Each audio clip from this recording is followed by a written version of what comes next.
سارے پیغمبر جس کا ذکر بائبل میں ہے موسیٰ علیہ السلام کے بعد وہ اللہ کے پیغمبر تھے اور یہود تھے. مثال کے طور پر Daniel, Isaiah, Ezekiel, Solomon, John, may peace be upon them all. یہ سارے پیغمبر پیشن گوئی کو پورا کرتے ہیں. لیکن جب ہم تحقیق کرتے ہیں ہمیں پتہ چلتا ہے کہ یہ پیشن گوئی بک آف ڈیوٹرانومی چیپٹر 18 ورس 18 کی اشارہ کر رہی ہے صرف محمد صلی اللہ علیہ وسلم کی طرف, کیونکہ اس پیشن گوئی میں لکھا ہے I shall raise thee up a prophet from among thy brethren. ایک پیغمبر آئے گا جو آپ کی برادری میں سے رہے گا.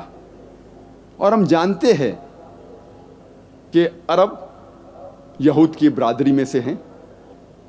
اور آگے لکھا ہے لائک انٹو دی, موسیٰ علیہ السلام جیسا.